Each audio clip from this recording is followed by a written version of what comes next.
अब इसमें जो पहला पद है वो दे रखा है मैया कब ही बढ़ेगी चोटी। तो यहाँ पर कितनी बार मोही दूध पीवत भई, यह अजहू ही है छोटी।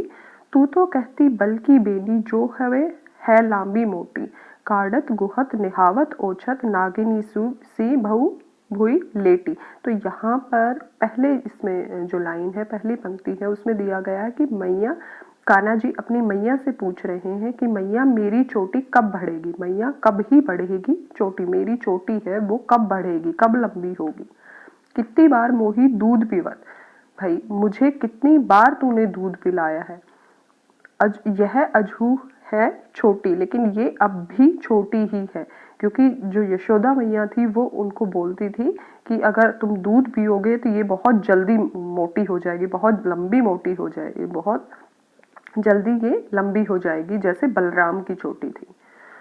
ठीक है, तो ये यहाँ पर कितनी बार मतलब कितनी बार, तो मुझे कितनी बार दूध पिलाती हूँ, मैं कितनी बार दूध पीता हूँ, लेकिन ये अभी भी छोटी ही है। तू तो कहती बल्कि बेनी, वो अपनी माँ को कहते हैं कि तुम तो कहती हो कि बल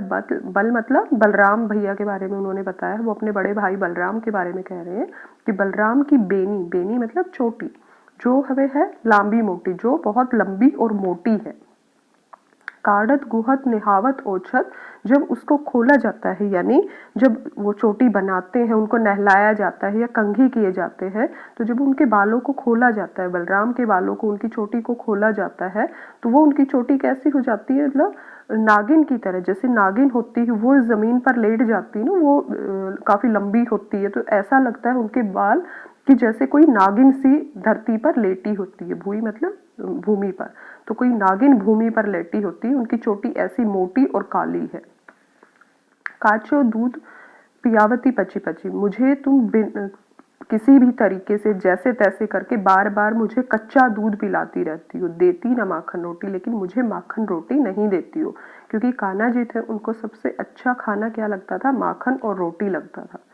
उनको माखन बहुत पसंद था, लेकिन यशोदा मैया उनको यह कहकर नहीं देते थे कि नहीं अगर दूध पियोगे, कच्चा दूध अगर पियोगे तो तुम्हारी चोटी जल्दी से बलराम से भी लंबी हो जाएगी। जैसे कि हम लोग भी आमतौर पर कई बार बच्चों को बहलाने के लिए यही कह देते कि जल्दी जल्दी दूध पियो, तुम्हारी चोटी बढ़ रही है, तुम्हारी चोटी लंबी हो रही है। तो ऐसे ही यशोदा मैया उनको यही कह के बार बार दूध पिलाती रहती थी कि अगर तुम दूध पियोगे तो तुम्हारी चोटी बहुत जल्दी लंबी हो जाएगी। वो उन्हें माखन रोटी नहीं देती थी। तो ये कान्हा जी अपनी मैया से ये सब शिकायतें कर रहे हैं कि मुझे ना माखन रोटी देती हो, मुझे हमेशा कच्चा दूध पिलाती रहती हो, लेकिन फिर भी मेरी चोटी अभी तक बलराम भैया जैसी लंबी और मोटी नहीं हुई है। अब सूरदास जी कहते हैं सुर श्याम चिर जीवो दो भाई भैया। तो सूरदास जी कहते हैं कि ये दोनों भाई हरि और हलदर की जोटी, तो जोटी मतलब जोड़ी, हरि मतलब कान्हा जी, हलदर बलराम जी को कहा जाता है, तो यानी भगवान कृष्ण जी और बलराम जी की जोड़ी है, जोटी मतलब जोड़ी, हमेशा चिरकाल तक जीवित रही, यानी ये बहुत लंबे समय तक जीवित रहे, मेरी यही प्रार्थना है, मेरी यही चाहत, मैं यही चाहता हूँ कि इन दोनों भाइयों की जोड़ी लंबे समय तक बनी रहे। तो ये सूरदास जी के पद थे बेटा, जिनमें कान्हा जी के नटखट बालपन का वर्णन किया गया है।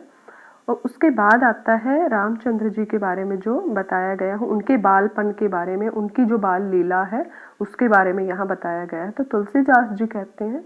उन्होंने कहा है कि ठुमक चलत रामचंद्र बाजत पैजनिया, कि जब भी रामचंद्र जी यानी जो छोटे से उनका बाल रूप दिखाया गया कि जब वो छोटे से थे, तो जब भी वो ठुमक ठुमक कर चलते थे तो उनके पैरों में बंधी हुई पैजनिया मतलब पायल, उनके पैरों में जो पायल बंधी हुई है वो बजती रहती थी, वो छुन छुन छुन छुन उसमें से आवाज आती रहती थी। तो जब भी आपने देखा होगा अगर छोटे बच्चे के पैरों में घुंघरू बांध दिया जाता है तो जब भी चलता हुआ है तो उसके पैरों में वो पायलें बजती रहती है, बहुत सुंदर लगती है।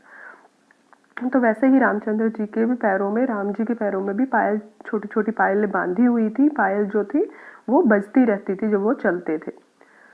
कलकी किलकी किलकी उठत धाय गिरत भूई लटपटाए, वो किलकारी मारते हुए, क्योंकि जब भी आपने देखा होगा छोटे छोटे बच्चे वो अगर खेल रहे हैं तो वो किलकारी मारते हुए, बहुत तेज वो बोलते हुए, कभी वो भागते हैं तो गिर जाते हैं, कभी वो उठकर फिर से भाग लेते हैं। तो वही बाल लीलाएं यहाँ पर राम जी कर रहे थे कि वो जब भी वो अपने आंगन में किलकारियां मारते हुए कभी भाग रहे हैं, कभी वो गिर जाते हैं, कभी उठ जाते हैं।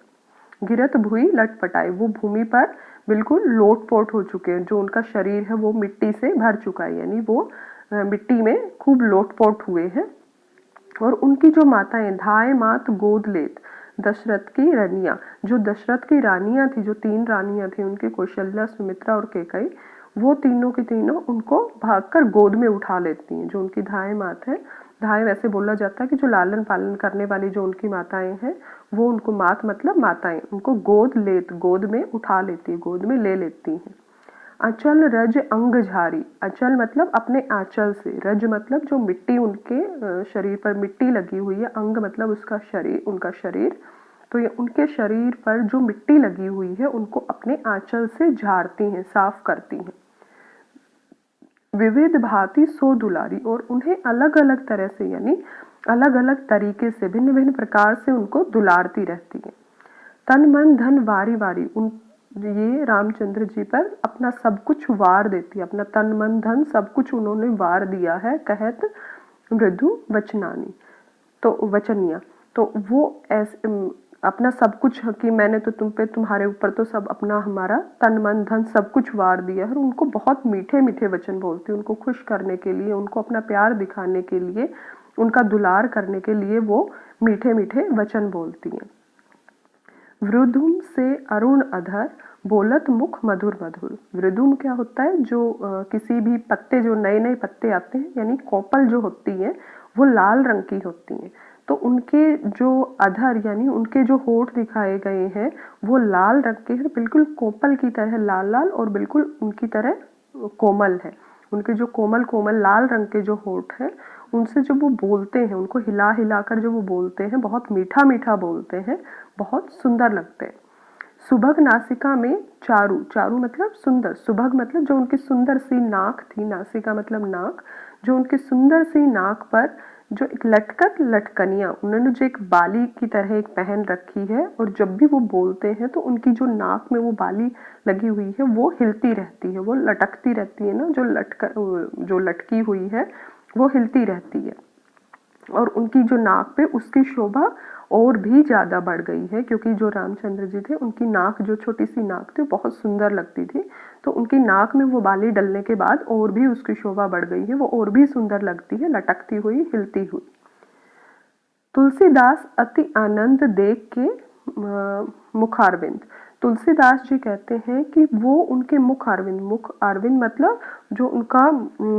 यानी कमल रूपी, जो कमल के समान उनका सुंदर सा चेहरा है, सुंदर सा मुख है, उसको देखकर तुलसीदास जी आनंद विभोर हो गए हैं, वो बहुत ही आनंदित हो गए हैं, बहुत ही खुश हैं वो उनको देखकर। रघुवर छवि के समान रघुवर छवि बनिया, जैसे कि रघुवंश में उनकी जो छवि थी, उनकी जो आभा थी, वैसे ही इनकी भी, रामचंद्र जी की भी वैसे ही आभा बन गई है, वैसे ही उनके चमक बन गई है। तो यहाँ पर तुलसीदास जी ने इन सब उनकी बाल लीला का, रामचंद्र जी की बाल लीला का वर्णन किया गया है। तो ये हमारा हो जाता है बेटा हमारे